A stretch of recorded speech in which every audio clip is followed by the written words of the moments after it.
स्वागत है दोस्तों आपका सबका मेरे चैनल पर। बचपन से ही हर बच्चा और मैं तो ये कहूँगा बड़े लोग भी कहानियाँ सुनते हैं, कहानियों को एंजॉय करते हैं।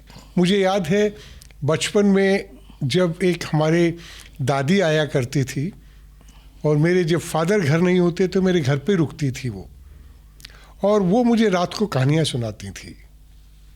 और जब मुझे पता चलता था कि 5 दिन के बाद 2 दिन के बाद मेरे फादर आने वाले हैं तो मुझे बहुत अच्छा नहीं लगता था। इसलिए नहीं कि मैं अपने फादर को पसंद नहीं करता था, इसलिए कि मुझे कहानियाँ कौन सुनाएगा। तो कहानियों को सुनने के लिए मैं बेताब रहता था। और मैं नहीं, मुझे लग रहा है कि हर देश में और हमारे देश में तो कहानियाँ जो है वो सब कुछ आपको बता देती हैं कि आज आपको क्या करना चाहिए, कल आपको क्या करना चाहिए।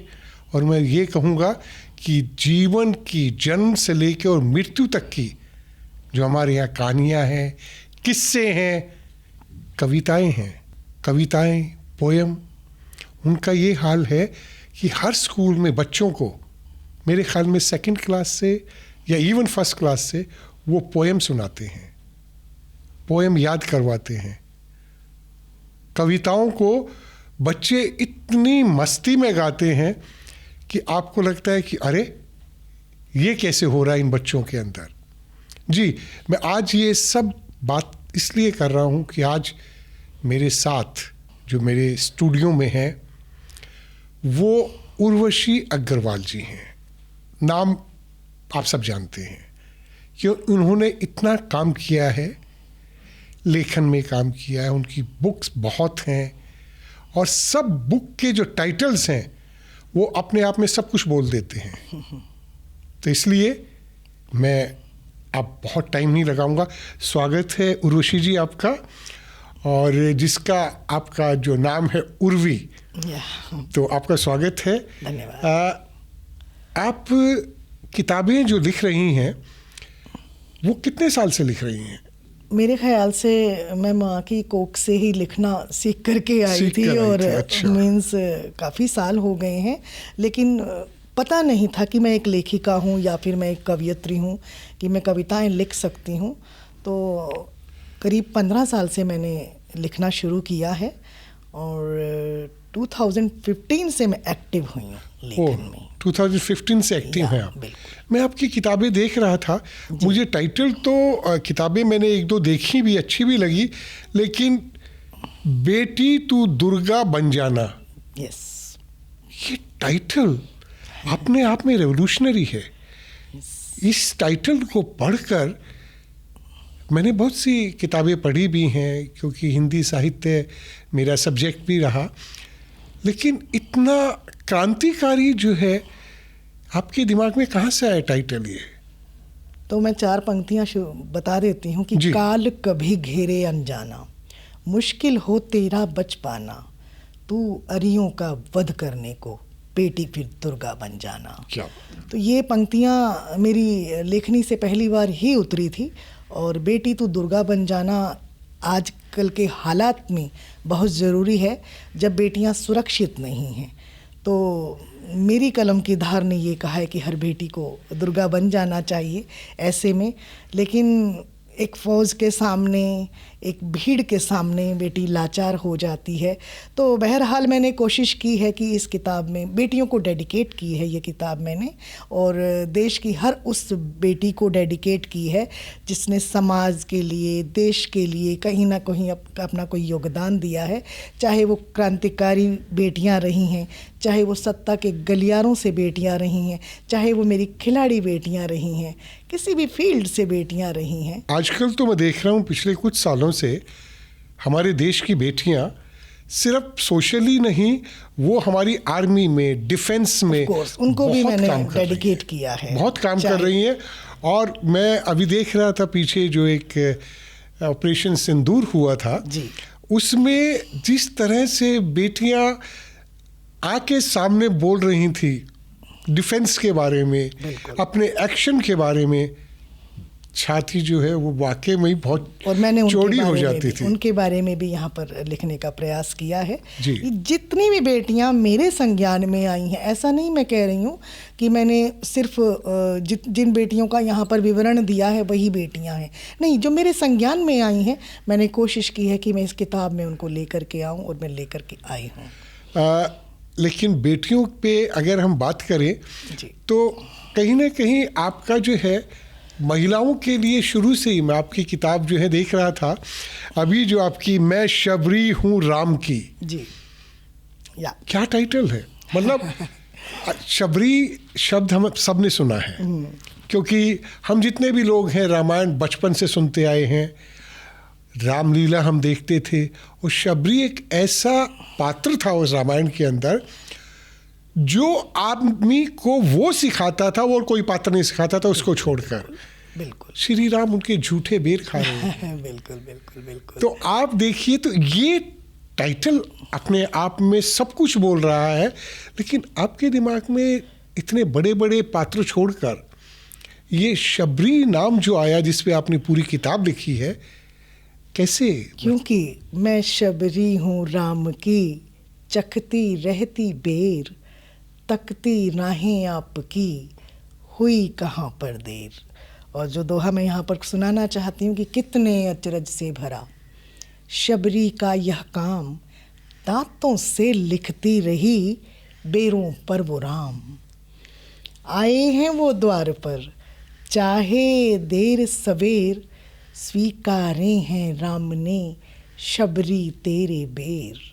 तो शबरी सिर्फ एक पात्र नहीं है, शबरी एक प्रतीक भी है। शबरी प्रतीक है प्रतीक्षा का, शबरी प्रतीक है पूजा का, शबरी प्रतीक है प्रेम का।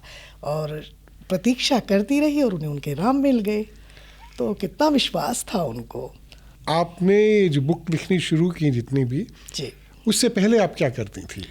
नेचुरली आपने 2015 से शुरू की जी है। मैं उससे पहले बिजनेस करती थी, और I was living in Malaysia, so I spend my precious 12 years in Malaysia and was settle there.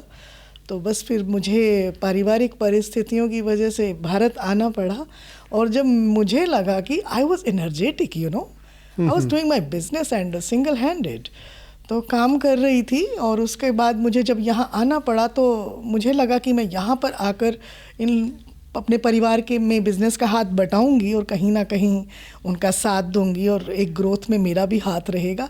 लेकिन जब मैंने देखा कि वहाँ इतनी चकाचौंध है और मेरी ज़रूरत नहीं है, बिकॉज़ वो सब लगे हुए थे, एक टीम थी, तो फिर मैंने अपना रास्ता अपने अंतर्मन में बनाना शुरू किया। अब मैं क्या करूं, साहित्यिक परिवार में मैं आ चुकी थी, और अंदर कहीं ना कहीं मेरे अंदर भी एक साहित्यकार मौजूद था, है, रहेगा। साहित्य परिवार में मतलब आपके? मैं प्रभात प्रकाशन परिवार की बड़ी बहू हूँ जी, और वहाँ से बिलोंग करती हूँ। तो फिर मैंने अपनी उस एनर्जी को मैंने अपने मीन्स डाइवर्ट किया अपने लेखन की तरफ, कोशिश की लिखने की। मीन्स जैसा भी कच्चा पक्का मैं लिखती थी, फिर धीरे धीरे पता लगा कि मीटर क्या होता है, बहर क्या होता है, रिदम क्या होती है, तो बस वो सीखते चले गए। और जैसे कहते हैं ना कि हम जब स्टीयरिंग पर होते हैं गाड़ी पर, मीन्स सिखाने वाला सिखाकर चला जाता है, लेकिन प्रैक्टिस हमें स्वयं करनी पड़ती है। तो बस उस लेखन में मैं अपने आप को तराशती गई, प्रैक्टिस करती गई, और आज मेरी 16 किताबें आ चुकी हैं। मतलब लोग जो है वो उस चकाचौंध की तरफ भागते हैं, नहीं, मैंने उसकी और आप तरफ उस से- चकाचौंध को छोड़कर और आप यहाँ आई, और आपने, क्योंकि उस चकाचौंध में मैं दिखाई नहीं पड़ती कहीं पर, और क्योंकि मैं खुद प्रकाशमान थी। मैं अपनी तुलना हमेशा एक दिए से करती हूँ कि मैं एक चिराग हूँ, ठीक है ना, और वो उस चिराग का क्या काम है एक धूप की रोशनी में, या फिर मीन्स रोशनी में, चकाचौंध में क्या काम है इतनी, जहाँ पर इतनी लाइट्स ऑलरेडी से हैं। सो मैंने अपना रास्ता बनाया, और उस दिए के रोशनी के साथ मैं अपने साहित्य को जगमगाने में लग गई, और मैं कर रही हूँ। मैंने जो देखा है कि आज के टाइम में, ख़ासकर हमारे देश में, क्योंकि आज भी विदेशों में, वेस्टर्न कंट्रीज़ में मैंने देखा लोग बाग बुक्स को बहुत पढ़ते हैं, बहुत पढ़ते हैं।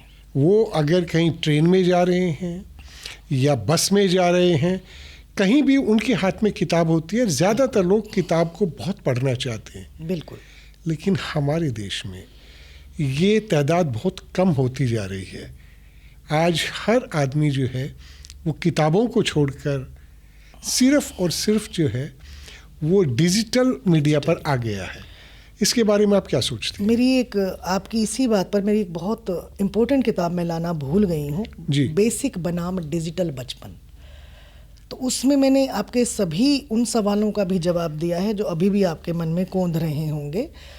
तो उसका मेन कारण ये है कि जो भारत देश था उसमें जो तरक्की हुई है मेरे ख्याल से पिछले 15-20 साल में कुछ ज़्यादा हुई है, और हम इस कल्चर को अडॉप्ट कर रहे हैं। हमारा अपना क्या था, हमारा जो अपना कल्चर था, मुझे लग रहा है पिछले 40-50 साल से हम छोड़ते जा रहे हैं, पीछे जाता जा रहा है, राइट। तो अभी नया नया हमें ये सब कुछ मिला है। मेरे ख्याल से 25 साल पहले, 20 साल पहले हम इस युग में प्रवेश किया है हमने, और हम अडॉप्ट किया है हमने, तो हम सब कुछ छोड़ते चले गए और उसको लेते चले गए। आपने कहा कि विदेशों में लोग किताबें पढ़ते हैं, टेक्निक वहाँ हमसे भी पहले शुरू हुई थी, लेकिन उन्होंने अपना मीन्स आदतें नहीं बदली, छोड़ी नहीं। आज भी जब मैं कनाडा जाती हूँ, अमेरिका जाती हूँ, मैं देखती हूँ everybody is addicted to books. लेकिन हमारे भारत में क्या है कि नई नई ये सुविधाएं मिली हैं, तो हमारे जो जैन जी है, हमारा यंग जनरेशन है, वो तो डिजिटल हो चुका है, इसमें कोई दो राय नहीं है। तो इसके लिए कहीं ना कहीं जागरूकता की ज़रूरत है कि ये साधन है, ये ज़रूरत नहीं है हम इसको साधन की तरह इस्तेमाल करें, वो ऐसा नहीं हो रहा है। तो इवन जैसे अब मैं हूँ, अब मुझे कुछ काम करना है तो ऑफ कोर्स मुझे भी रिसर्च की ज़रूरत पड़ती है, तो मोबाइल मैं भी लेती हूँ। लेकिन मोबाइल में मैं क्या देखती हूँ कि मुझे कौन सी किताब पढ़नी चाहिए, क्या ऐसा पढ़ना चाहिए कि मुझे उस चरित्र के बारे में पता लगे, या जिस सब्जेक्ट पर मैं लिख रही हूँ। तो अगर हम इसको एक हेल्पिंग टूल की तरह लेते हैं तो मेरे ख़याल से बहुत अच्छा है, लेकिन अगर हम इसको कम्प्लीटली इस पर डिपेंड होते हैं तो ये भी अच्छी बात नहीं है ना। नहीं, मैं एज लेखिका आपसे पूछना चाह रहा था, कहीं ना कहीं आदमी जो लिख रहा है किताबें, देखिए कोई भी अगर फील्ड हो, आर्ट हो, उसमें उसको लगता है कि कितने लोग हैं जो मेरे इस काम को देखेंगे, पढ़ेंगे, एंजॉय करेंगे और बताएंगे कि कैसा काम है। तो आज से जो 30 साल पहले, 35 साल पहले, क्योंकि आप तो प्रभात प्रकाशन से जुड़ी हुई हैं, फैमिली से हैं जी, तो पहले जितनी किताबें बिकती थी, मुझे याद है कई बार हम लेने जाते थे दिल्ली में नई सड़क पे, तो वहाँ पर हमें किताबें मिलती नहीं थी, कहने जी ख़त्म हो गई है, आउट ऑफ स्टॉक हो गई। तो कैसे मिलेगी, नहीं वो तो आएगा तभी मिलेंगी, यही होता था। आज वो हालत नहीं रही है। तो आपके हिसाब से किस लेवल पर लोगों को जागरूक किया जाए कि वो सोशल मीडिया से भागे नहीं, ये ज़रूरत आज की, बिल्कुल, लेकिन आप ये सोचिए कि किताब से जितना आपको नॉलेज, जितना ज्ञान मिलता है, क्योंकि आप पूरी किताब मोबाइल पे नहीं पढ़ सकते, एक हद तक तो, क्योंकि आपकी आंखें जो है एक टाइम के बाद भूल जाती हैं। वाकई। तो क्या आप सोचती हैं कि कोई चेंज आने की उम्मीद है? बिल्कुल, अगर अच्छा कंटेंट आएगा तो क्यों नहीं। मेरा एक शबरी है ये किताब, मैं शबरी हूँ राम की, इसका 5वां संस्करण आ रहा है। प्रभात प्रकाशन में कई किताबें ऐसी हैं जो मीन्स आउट ऑफ स्टॉक होते ही उसकी डिमांड आ जाती है। अगर अच्छा कंटेंट होता है तो वो दर्शक, आज भी इसका मतलब उम्मीद बरकरार है, उम्मीद पूरी बरकरार है। हम लोग फ्री ही नहीं है, हमें टाइम ही नहीं है। यानी कि मैं एक कवयित्री हूँ, मैं एक लेखिका हूँ, मुझे 10 फ़ोन आ जाते हैं सुबह से लेकर शाम तक कि मैडम हमारी किताब छाप दो। लोगों को छपास भी रहती है, लेकिन किताबें ऐसा नहीं है कि सब छपने वाली किताबें पढ़ी ही जाती हूँ, ये ज़रूरी नहीं है। और लेखक मीन्स जब किताब लिखता और छापता है तो उसकी ये नहीं होता उसके मन में कि यस मेरी किताब बिके या पढ़ी जाए। सबसे पहले तो बिकने से मतलब मेरा वो नहीं था, बिकने से मतलब ये कि बिकेंगी, मतलब लोग इतने पढ़ रहे हैं तभी तो होगा ना। लेकिन फिर भी मैं लेखक की एक मन की बात बता रही हूँ, जैसे मेरी है, तो मुझे तो ऐसा लगता है कि मेरा प्रोफाइल डेवलप हो रहा है, मैं लिख रही हूँ। लेकिन मैं कोशिश करूँगी, एक लेखक को भी कोशिश करनी चाहिए कि उनका कंटेंट कैसा है, आगे पढ़ा जाना चाहिए, ये कागज़ नहीं बनने चाहिए आने वाले समय में, क्योंकि लेखक की भावनाएं, लेखक अपने इनको खून से लिखता है, लहू से लिखता है, तो ये आगे तक पहुंचनी चाहिए और पहुंच भी रही हैं। जो पहुंचने वाली किताबें हैं वो पहुंच रही हैं। जी जी। आप एक कवित्री हैं तो स्टेज प्रोग्राम बहुत करती हैं जी। और कोई आपको स्टेज पे कोई ऐसे एक्सपीरियंस रहे हों कि जिसको आप हमारे से शेयर करना चाह रही हो? क्योंकि स्टेज का एक्सपीरियंस अलग होता है, वो लाइव ऑडियंस होती है। ऑफ कोर्स स्टेज पर एक्चुअली जब भी हम पढ़ते हैं ना, तो हमने कई बार क्या होता है कि हमारे पास कंटेंट इतना ज़्यादा सीमित होता है और वो जो ऑडियंस होती है उस मतलब की नहीं होती और हम पढ़ देते हैं, तो आप हुट हो जाते हो, ठीक है ना। तो स्टेज पर मीन्स मुझे तो ईश्वर की कृपा से ऐसा कोई मीन्स एक्सपीरियंस नहीं मिला जो मुझे दुख दे या जिसने दिया हो, ठीक है। लेकिन हमें इतनी समझ होनी चाहिए कि हमें कब और क्या पढ़ना है। एक बार एक में कविता थी मेरी, मी टू, बड़ी भावुक कविता है और मैंने उस पर लिखा और मैंने पढ़ दिया उसको, माहौल के हिसाब से मैंने पढ़ दिया, लेकिन उस वक्त मुझे पता नहीं था, एक सेंसिटिव इशू था, पढ़ दिया। It was a pin drop silent. मैंने सोचा यार मैंने गलत तो नहीं पढ़ दिया, क्या हो गया, तालियां नहीं आई, दाद नहीं आई, बिकॉज स्टेज से ये ज़रूरी हो जाता स्टेज है। पे बट जब मैंने कविता को फिनिश किया तो मुझे बताया गया कि ये कविता तालियां नहीं मांगती। जब आंखें भरी हों आंसुओं से तो कोई ताली क्या बजाएगा। कुछ सुनाइए उसकी 4 पंक्तियां प्लीज। हाँ, ये उस लड़की की कहानी है जो बचपन से ही विक्टिम है, मोलेस्टेशन की विक्टिम है, मीन्स छेड़छाड़ की विक्टिम है। और मैं इस बात में अतिशयोक्ति नहीं होगी अगर मैं ये कहूँगी कि मैंने इस कविता रूपी किताब को लिखने में काफ़ी समय तो लगाया, लेकिन मैंने भारत की ही नहीं संसार की प्रत्येक नारी का प्रतिनिधित्व करते हुए ये कविता कही है। और मैं दावे के साथ कह सकती हूँ कभी ना कभी कहीं ना कहीं कुछ ना कुछ ज़रूर हुआ होगा। वो बात हो रही थी, कई बार बचपन में हमें पता नहीं लगता कि सही और गलत क्या है। तो जब हम एनालाइज करते हैं अपनी लाइफ को, जब हम अपनी बीती हुई ज़िंदगी के बारे में सोचते हैं तो पता लगता है। और मैं कुछ पंक्तियाँ आपको सुनाती हूँ कि वही किस्सा वही किरदार, मी टू, थी बुरी नज़र का शिकार, मी टू, निगाहें पुजारी की कितनी अजब थी, बुढ़ापे की मंशा भी उतनी गजब थी, आँखों से अपनी चुपके से टोक देता था, प्रसाद के बहाने अक्सर वो रोक लेता था। पुजारी नहीं वो हैवान ही था, इंसान नहीं वो शैतान ही था, मम्मी को डर से बताती नहीं थी, महीनों में मंदिर जाती नहीं थी, अपने जी पर रख कर बैठी हूँ भार, मी टू, वही किस्सा वही किरदार, मी टू। जैसे कि ये बात मैंने पुजारी की कही है, लेकिन मैंने समाज के हर एक वर्ग को घेरने की कोशिश, जिन्होंने मुखौटे पहने हुए हैं, जिन्होंने टर्बन्स पहनी हुई हैं, मुखौटे पहने हुए हैं। अब मैं बात करती हूँ घर के अंदर जब एक बच्ची मोलेस्टेशन का शिकार होती है, उसको मीन्स क्या होता है उस वक्त। गर्मी की छुट्टी में नानी के जाना, भूली नहीं हूँ वो गुजरा जमाना, एक रिश्ते का मामा मुझे घूरता था, वो गाहे बगाहे मुझे चूमता था, धमकी झलकती थी आँखों से उसकी, ज्वाला निकलती थी सांसों से उसकी, ओझल सदा उसकी आँखों से रहती, अपनी कहानी किसी को न कहती, कई बार हुई थी शर्मसार, मी टू, वही किस्सा वही किरदार, मी टू। अब जब अपने ही घर में एक बच्चा सुरक्षित नहीं है तो तब क्या होता होगा कि घर से निकलते थे जब जब भी पापा, रिश्तों ने मुझको आँखों से नापा, छुपम छुपाई से डरती थी मैं तो, सच जग हंसाई से डरती थी मैं तो, छूता था मुझको मौका वो पाकर, रखता था मुझको अक्सर डराकर, पापा को कुछ भी बताती तो कैसे, ये पर्दे शर्म के हटाती तो कैसे, अपने जिस्म में हुई गिरफ्तार, मी टू, वही किस्सा वही किरदार, मी टू। मैं ये 2-3 बंद आपको इसलिए ज़रूरी भी हैं सुनाना कि समाज का एक वो हिस्सा जहां हम स्कूल को मंदिर समझते हैं। जी जी।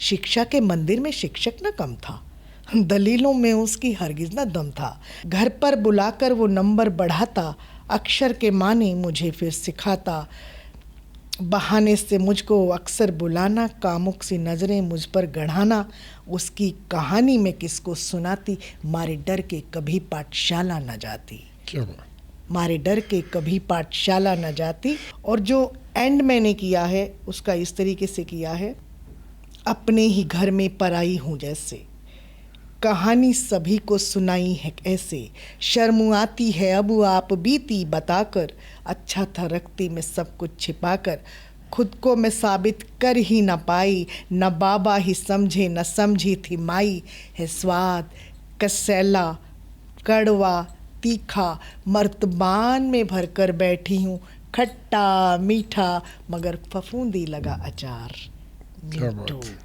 वही किस्सा वही किरदार, बहुत अच्छा। मीटू। ये कुछ एक पहलू मैंने आपके सामने रखे हैं, मैंने हर एक उस पहलू को उजागर किया है जहाँ जहाँ ये बातें होती हैं।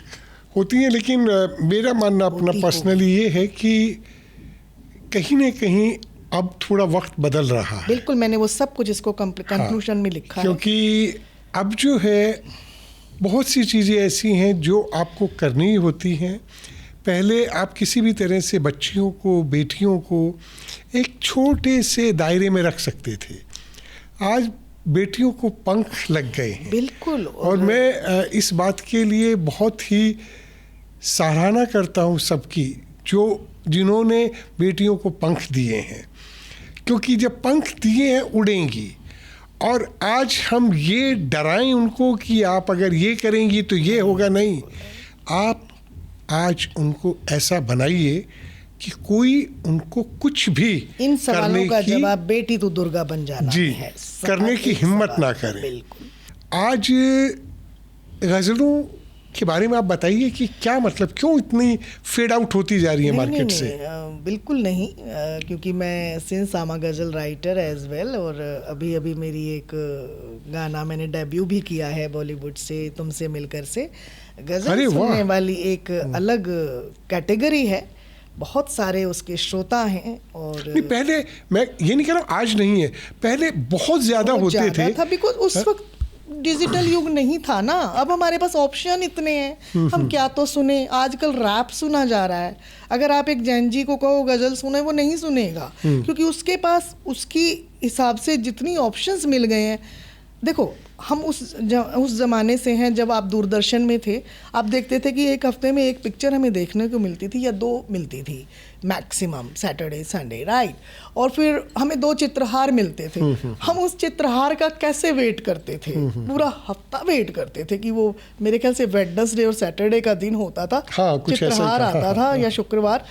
तो मुझे याद है कि उस एक पिक्चर के लिए हम एक हफ्ता वेट करते थे, और जब स्कूल जाते थे तो कहते थे आज 8 गाने आए, आज 7 आए। लेकिन आज हम कहाँ चित्रहार देखेंगे, कहाँ? जिस चैनल पे आप बटन दिखाओ 250 तो वहीं पे आ जाते हैं एक सर्च पर। तो हम भरे हुए हैं, यहाँ तक भरे हुए हैं। तो मुझे ऐसा लग रहा है कि वो टाइम आ रहा है जब इंसान वही स्लो म्यूज़िक, वही एन्जॉय उस पर जा रहा है। अभी मैं देख रहा हूँ, पहले हमारे यहाँ एक फैमिली सिस्टम था, जॉइंट फैमिली सिस्टम था। दादा दादी, ताऊ ताई, पता ही नहीं चलता था बच्चा जो है कैसे पल गया, कैसे बड़े हो गए। अभी मैं देख रहा हूँ कि बच्चों को खेलने के लिए बच्चे नहीं मिलते। बिल्कुल नहीं। पहले पता चल रहा है कि अरे बिट्टू कहाँ है, देखना कोई चाचा ले गया होगा, ताऊ ले गया होगा, पता ही नहीं चलता। लेकिन अब पता अब ये होता है कि वो कोने में मोबाइल के साथ बैठा हुआ होता है। और यही चीज़ें मैंने मींस बेसिक बनाम डिजिटल बचपन में लिखी हैं। ये क्यों, ये एक टॉपिक है ना, बहुत इंपॉर्टेंट टॉपिक है आजकल का। और मैंने ये कलर्ड पुस्तक बहुत शानदार, मैं लाना भूल गई हूँ आज, और बहुत अच्छी एक किताब मेरी, उनमें मुझे आशीर्वाद मिला है आदरणीय नोबेल पुरस्कार विजेता कैलाश सत्यार्थी जी का, जिन्होंने मुझे आशीर्वचन दिए हैं। और मैंने कोशिश की है कि उस बचपन के साथ जो हमने जिया है, आपने जिया है, हमारे पेरेंट्स ने जिया है, हमारे पेरेंट्स के पेरेंट्स ने जिया है, और आज की पीढ़ी जैन जी के बाद जो है, और जो आज बच्चे पैदा हो रहे हैं सीधा मोबाइल में मीन्स आ रहे हैं, हाथ में लेकर के आ रहे हैं, तो बहुत डिफरेंट है। आपकी मैं किताब एक देख रहा था जी, ये यहाँ की तो नहीं लिखी, ये पंजाबी में इसका टाइटल भी है, त्रिमंदिया अखियाँ। जी, ये बहुत ही खूबसूरत सा लगता है, आप इसके बारे में कुछ बताएंगी? जी, ये मैंने लिखा हुआ है त्रिमदियाँ आँखें। इसका मतलब है कि बहती हुई आँखें, जो त्रिमदियाँ आँखियाँ, बहती हुई आँखें। और ये एक भाषा है मुल्तान की? मुल्तान, क्योंकि हम माइग्रेटेड फैमिलीज हैं, अच्छा, you know? अच्छा, अच्छा। और हमारे जो पेरेंट्स थे, हमारे जो नॉट पेरेंट्स, हमारे पेरेंट्स के पेरेंट्स, हमारे दादा और दादी और उनके जो पेरेंट्स जब आए थे, जी।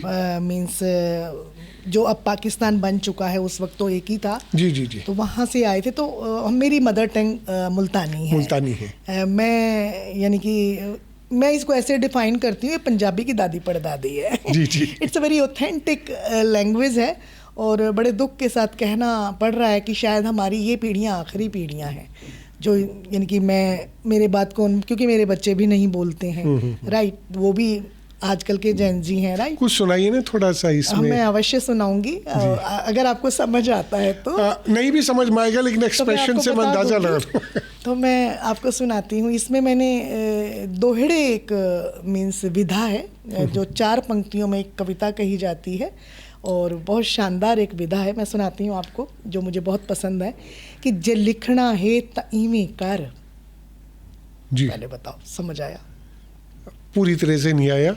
जे लिखना है तो इवें कर, यानी कि अगर आपने लिखना है तो ऐसे करना। ओह।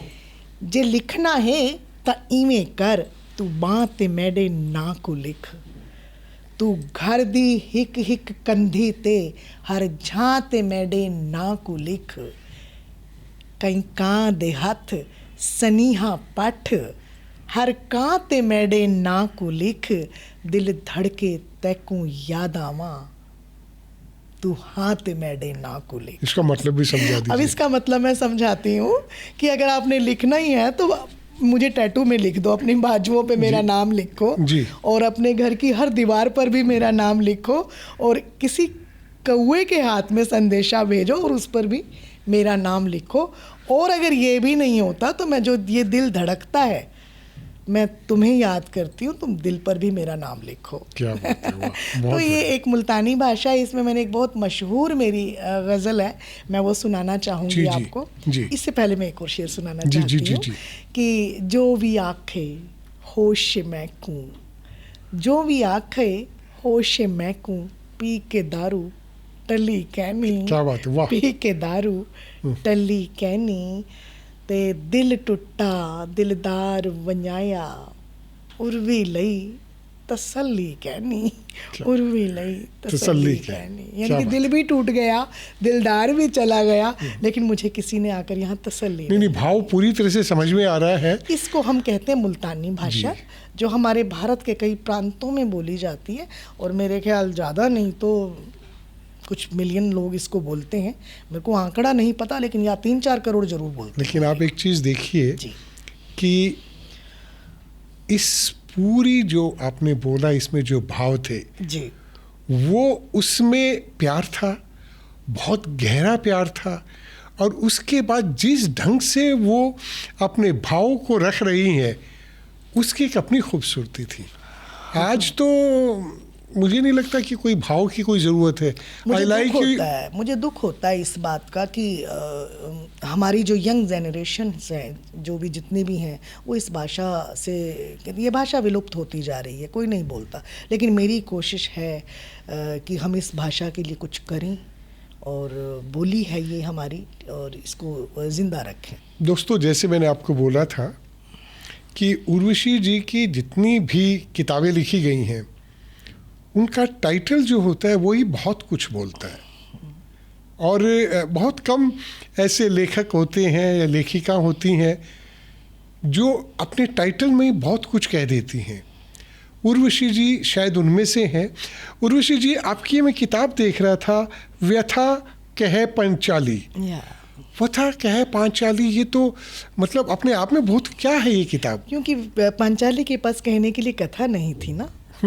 देखा जाए तो उसके पास जब से वो पैदा हुई तो प्रतिशोध की अग्नि में उसने जन्म लिया था, राइट। और एंड भी उसका कैसे हुआ, तो मीन्स पांचाली के प्रोस्पेक्टिव से उसकी आत्मकथा को मैंने लिखने का प्रयास किया है।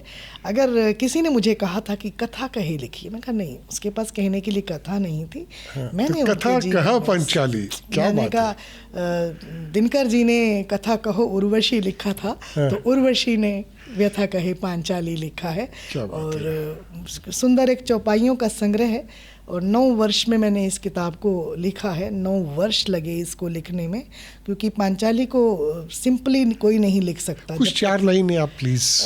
यही कहूँगी कि खुले अगर ये बाल न होते, श्वेत पृष्ठ फिर लाल न होते, नारी का अपमान न होता, गिद्धों का जलपान न होता।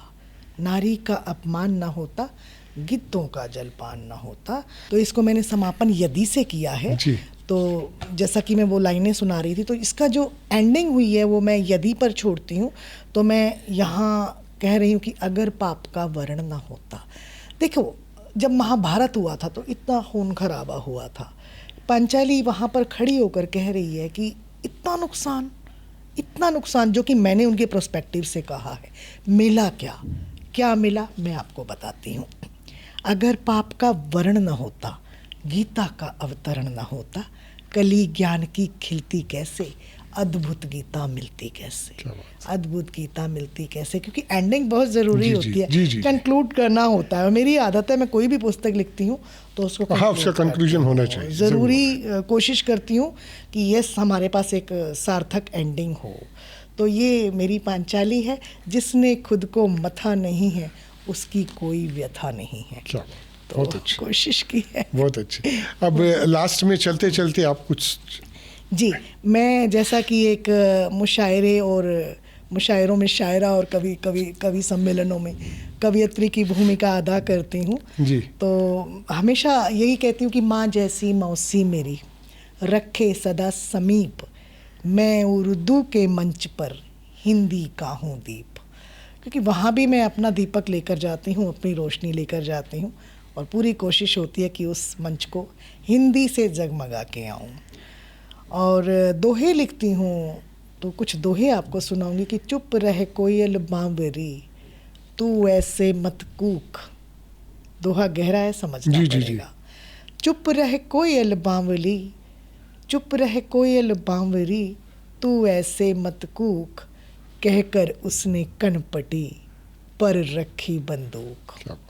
कहकर उसने कनपटी पर रखी बंदूक। और बदलूं तो मैं वक्त हूँ, थम जाऊं हालात, छुओ तो एहसास हूँ, छलकूं तो जज्बात। एक दोहा ऐसे भी कहूँगी कि वो मारे थे युद्ध में, वो मारे थे युद्ध में, जो भी थे अभियुक्त, गांधारी अब श्राप से करो कृष्ण को मुक्त। क्या बात, वाह। गांधारी अब श्राप से करो कृष्ण को मुक्त। और जो मैं गज़लों की परंपरा को आगे ले जाने की कोशिश कर रही हूँ, उसको ऐसे लिखती हूँ। एक मतला और शेर सुनाती हूँ कि मुझको तुमसे प्यार हुआ है। थोड़ा रोमांटिक भी लिखती हूँ और संजीदा भी लिखती हूँ। मुझको तुमसे प्यार हुआ है, पहली पहली बार हुआ है, दिल ने चाहा ईद मनाऊं, मुद्दत में दीदार हुआ है। क्या बात। मुद्दत में दीदार हुआ है। और ऐसा भी कुछ कहूँगी कि दूर उठाकर नफरत रख दो। दूर उठाकर नफरत रख दो। हाँ बिल्कुल, ऐसे कहा जाता है। एक अच्छा संचालक ऐसे बोलता है, हौसला देता है। दूर उठाकर नफरत रख दो, मेरा नाम मोहब्बत रख दो। क्या बात, मेरा नाम मोहब्बत रख दो। दूर उठाकर नफरत रख दो, मेरा नाम मोहब्बत रख दो, मेरी नर्म हथेली पर अब ईश्वर अपनी रहमत रख दो। मेरी नर्म हथेली पर अब ईश्वर अपनी रहमत रख दो। और जरा सा कम कर दो दुख, और जरा सा कम कर दो दुख, और जरा सी नेमत रख दो, और जरा सी नेमत रख दो। शेर सुनिएगा कि रेतीले मैदानों पर भी, रेतीले मैदानों पर भी झरनों वाले पर्वत रख दो। क्या बात है, वाह। रेतीले मैदानों पर भी झरनों वाले पर्वत रख दो। एक मतला और 2 शेर और सुनाऊंगी कि इन आँखों ने क्या क्या देखा, इन आँखों ने क्या क्या देखा, घर से घर का जाना देखा, मैंने अपनी आँखें देखी, मैंने बहता दरिया देखा। मैंने अपनी आँखें देखी, मैंने बहता दरिया देखा। छोड़ के जाने वाले मैंने हरदम तेरा रास्ता देखा, हरदम तेरा रास्ता देखा। और अंत करूंगी अपनी बात का कि मुझसे मेरे पर मत मांगो, मुझसे मेरे पर मत मांगो, मुझसे मेरे पर मत मांगो, ये फूलों से कर मत मांगो, दिल मेरा दिल पत्थर मत मांगो, मेरा दिल पत्थर मत मांगो, पत्थर का ये घर मत मांगो, क्या बात है। पत्थर का ये घर मत मांगो। और तुम भी मुझको प्यार करो, तुम भी मुझको प्यार करो, जैसी हूँ स्वीकार करो। क्या बात है, वाह, बहुत अच्छे। तुम भी मुझको प्यार करो, जैसी हूँ स्वीकार करो, प्यार बिना मैं पत्थर हूँ, पत्थर का उद्धार करो।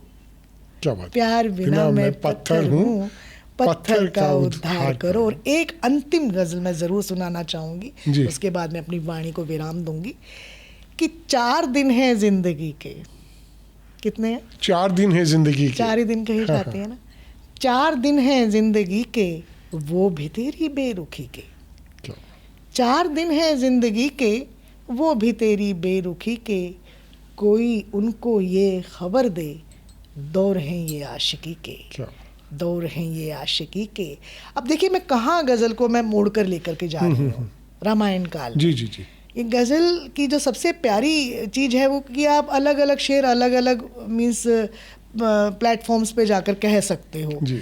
कष्ट दोनों के अलग हैं, कष्ट दोनों के अलग हैं, उर्मिला के जानकी के, कष्ट दोनों के अलग हैं, उर्मिला के जानकी के, बस लहू है प्यास इनकी, केश हैं ये द्रौपदी के, बस लहू है प्यास इनकी, केश हैं ये द्रौपदी के, मोल मत इनका लगाना, मोल मत इनका लगाना, अश्क हैं ये उर्वशी के, क्या बात। अश्क हैं ये उर्वशी उर्वशी के। के, या अश्क है ये उर्वी के। उर्वशी के। Thank you so much. देखा दोस्तों, आपने लीक से हटकर ये प्रोग्राम आप देख रहे हैं। ये कन्वर्सेशन उस तरह की नहीं है जो आजकल बहुत से प्लेटफॉर्म पे चलती होंगी। मेरा मानना ये है कि हमें अपने अतीत से हमेशा कुछ न कुछ सीखने को मिलता है, चाहे वो साहित्य हो या कला हो या नृत्य हो या संगीत हो। और आज मुझे बहुत अच्छा लगा कि एक कवित्री जो उर्वशी जी हैं, उन्होंने कैसे कैसे किस किस तरह से हमें आज बताया। और उनकी बुक्स के टाइटल्स मैं फिर कहूँगा आपसे, वो अपने आप में सब कुछ बोलते हैं। और मैं उम्मीद करूँगा कि आज के इस प्रोग्राम में, इस कार्यक्रम में आप कुछ न कुछ थोड़ा बहुत सही लेकिन कुछ लेकर जाएं, और बस कुछ नहीं, ज़िंदगी को एंजॉय करो। Thank you so much Urvashi ji, thank you so much. धन्यवाद। Thank you so much. Thank you so much.